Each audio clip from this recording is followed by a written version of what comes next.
ನಮ್ಮೆಲ್ಲ ಪ್ರಿಯ ವೀಕ್ಷಕರಿಗೆ ಮಂದಿರ ದರ್ಶನ ಯೂಟ್ಯೂಬ್ ಚಾನಲ್ಗೆ ಸ್ವಾಗತ ಸುಸ್ವಾಗತ.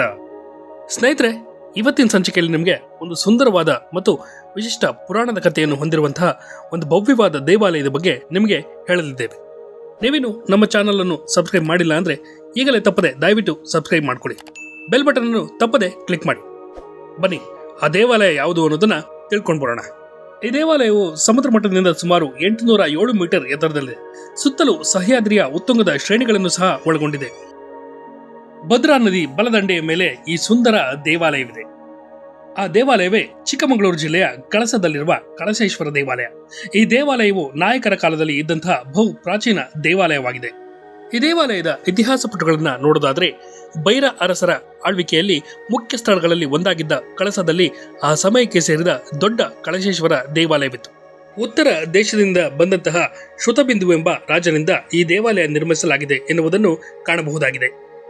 ಮೊದಲು ಹುಂಚದವರು, ಆನಂತರ ಬೈರ ಅರಸರು, ತದನಂತರ ಐಗೂರು ನಾಯಕರ ಆಳ್ವಿಕೆಯಲ್ಲಿ ಒಳಪಟ್ಟಿತ್ತು ಎನ್ನುವುದನ್ನು ನಾವು ಕಾಣಬಹುದು. ಇನ್ನು ನದಿ ದಂಡೆಯಲ್ಲಿರುವ ದೊಡ್ಡ ಕಲ್ಲು ಬಂಡೆಯ ಮೇಲಿರುವ ಸಂಸ್ಕೃತ ಶಾಸನವೊಂದು ಅದನ್ನು ಶ್ರೀ ಮಧ್ವಾಚಾರ್ಯರು ಒಂದು ಕೈಯಲ್ಲಿ ಎತ್ತಿ ಅಲ್ಲಿ ತಂದು ಇಟ್ಟಿದ್ದು ಎಂದು ತಿಳಿಸಲಾಗುತ್ತದೆ.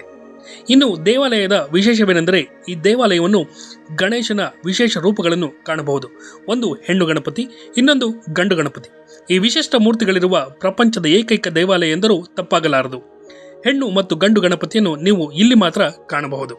ಇನ್ನು ಇಲ್ಲಿನ ಪುರಾಣದ ಕಥೆಗಳನ್ನು ನೋಡೋದಾದ್ರೆ, ಇಲ್ಲಿಗೆ ಸಂಬಂಧಿಸಿದಂತೆ ಅನೇಕ ಪುರಾಣದ ಕಥೆಗಳನ್ನು ಸಹ ಒಳಗೊಂಡಿದೆ. ಕಳಶ ಶಬ್ದದ ಬಗ್ಗೆ ನೋಡುವಾಗ, ಕಳಶ ಎಂಬ ಪದವು ಸಂಸ್ಕೃತ ಮೂಲವಾದ ಕಲಶ ಎಂಬ ಪದದಿಂದ ಹೊಂದಿರಬಹುದು ಎಂದು ಊಹಿಸಲಾಗಿದೆ. ಕಲಶ ಎಂದರೆ ದೇವಾಲಯದ ಎತ್ತರ ಜಾಗದಲ್ಲಿ ಇರಿಸಲಾದಂತಹ ಪವಿತ್ರ ಪಾತ್ರೆಗೆ ಕಲಶ ಎಂದು ಕರೆಯಲಾಗುತ್ತೆ. 3 ಕಡೆಯಿಂದ ಆವರಿಸಿರುವ ಭದ್ರೆ ಮತ್ತು ದಕ್ಷಿಣದಲ್ಲಿರುವ ದುರ್ಗಪ್ಪನ ಕಟ್ಟೆಯಿಂದಾಗಿ ಎತ್ತರದಿಂದ ನೋಡಿದಾಗ ಪಟ್ಟಣವು ಮಡಿಕೆಯನ್ನು ಹೋಲುವಂತೆ ಕಾಣುತ್ತದೆ. ಆದ್ದರಿಂದ ಈ ಜಾಗಕ್ಕೆ ಕಳಸ ಎಂಬ ಹೆಸರು ಬಂದಿದೆ ಎನ್ನುವ ಪ್ರತೀತಿಯೂ ಸಹ ನಾವು ಇಲ್ಲಿ ಕಾಣಬಹುದು. ಕಾಶಿಯಲ್ಲಿ 12 ವರ್ಷಗಳಿಗೊಮ್ಮೆ ಗಿರಿಜಾ ಕಲ್ಯಾಣವಾಗುತ್ತದೆ. ಆದರೆ ಇಲ್ಲಿ ಪ್ರತಿ ವರ್ಷ ಕಾರ್ತಿಕ ಶುದ್ಧ ಏಕಾದಶಿ ಎಂದು ಗಿರಿಜಾ ಕಲ್ಯಾಣ ನಡೆಯುತ್ತದೆ. ಅಗಸ್ತ್ಯ ವಶಿಷ್ಠ ಋಷಿಗಳ ಕಾಲದಿಂದಲೂ ಈ ಶುಭ ಕಾರ್ಯ ನಡೆದು ಬಂದಿರುತ್ತದೆ. ಹಾಗಾಗಿ ಈಶ್ವರನಿಗೆ ಕಲ್ಯಾಣ ಕಳಶೇಶ್ವರ ಎಂಬ ಹೆಸರನ್ನು ಸಹ ನಾವು ಇಲ್ಲಿ ಕಾಣಬಹುದು. ಅಗಸ್ತ್ಯ ವಶಿಷ್ಠ ಋಷಿಗಳ ತಪೋಭೂಮಿಯಾಗಿದ್ದ ಕಳಸದಲ್ಲಿ ಪಂಚತೀರ್ಥಗಳನ್ನು ನಾವು ಕಾಣಬಹುದು. ಕೋಟಿ ತೀರ್ಥ, ಅಂಬಾತೀರ್ಥ, ರುದ್ರತೀರ್ಥ, ನಾಗತೀರ್ಥ ಮತ್ತು ವಶಿಷ್ಠ ತೀರ್ಥ.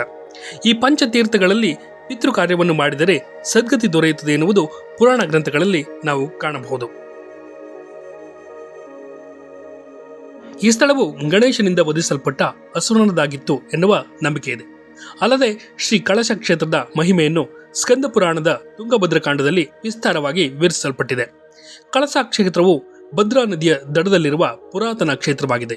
ಈ ಕ್ಷೇತ್ರವನ್ನ ದಕ್ಷಿಣ ಕಾಶಿ ಅಂತಲೂ ಸಹ ಕರೆಯಲಾಗುತ್ತೆ. ತುಂಗಭದ್ರಕಾಂಡದಲ್ಲಿ ಹೇಳಿರುವಂತೆ, ತುಂಬಾ ಹಿಂದೆ ದೇವೇಂದ್ರನು ತನ್ನ ಸಕಲ ದೇವತೆಗಳೊಡನೆ ಸೇರಿಕೊಂಡು ಬಹು ವೈಭವಯುತವಾಗಿ ಸಾಮ್ರಾಜ್ಯವನ್ನು ನಡೆಸುತ್ತಿದ್ದನು. ಅವನ ಕೀರ್ತಿ ಪತಾಕೆಗಳು ಎಲ್ಲೆಡೆ ಹರಿದಾಡಿದ್ದವು. ಇತ್ತ ಭೂಲೋಕದಲ್ಲಿ ಮಿತ್ರ ವರುಣನೆಂಬ ಋಷಿ ಸಹೋದರರಿಬ್ಬರು ವಿಹಾರ ಮಾಡುತ್ತಾ ತುಂಗಭದ್ರಾ ನದಿಯ ತೀರದಲ್ಲಿ ಅಪಾರವಾದ ಸಿದ್ಧಿ ಹಾಗೂ ದೈವ ಕೃಪೆಗಾಗಿ ತಪಸ್ಸು ಮಾಡುತ್ತಿದ್ದರು. ದಿನಗಳು ಕಳೆದಂತೆ ಅವರಿಗೆ ಅಪಾರ ಶಕ್ತಿ ಸಿಗಲಾರಂಭಿಸಿತು. ಧಾರ್ಮಿಕವಾಗಿ ಸಾಕಷ್ಟು ಪ್ರಬಲವಾಗುವ ತೊಡಗಿದರು. ಈ ವಿಷಯವೂ ಸಹ ಇಂದ್ರನ ಕಿವಿಗೆ ತಲುಪುತ್ತೆ.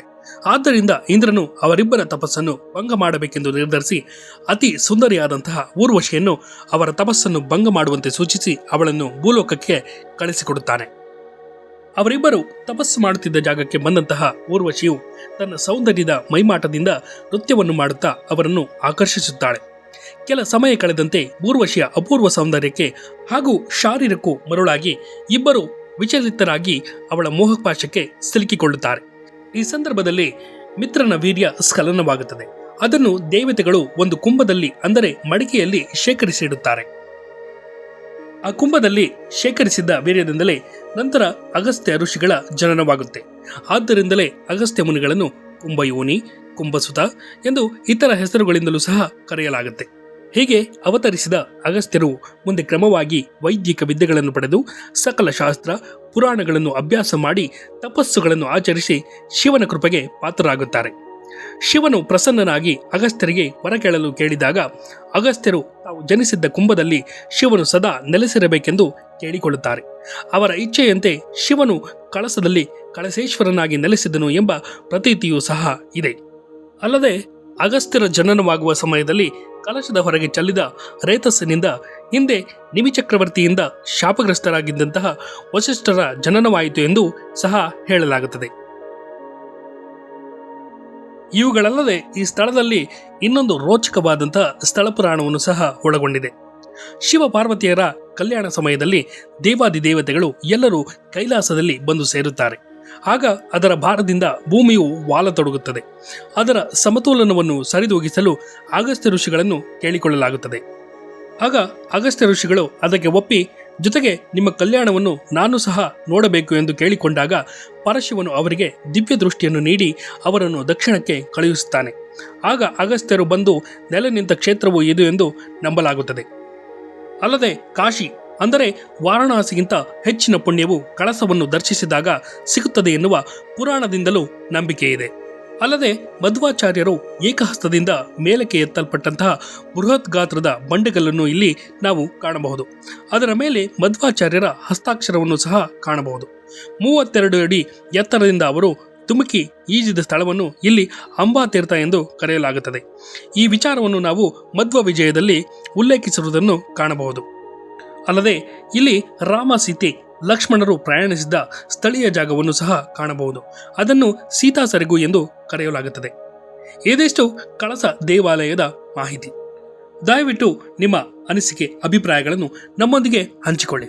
ಹಾಗೆ ಇಂತಹ ಅನೇಕ ವಿಷಯಗಳಿಗಾಗಿ ನಮ್ಮ ಚಾನಲ್ ಅನ್ನು ತಪ್ಪದೆ ಸಬ್ಸ್ಕ್ರೈಬ್ ಮಾಡಿ.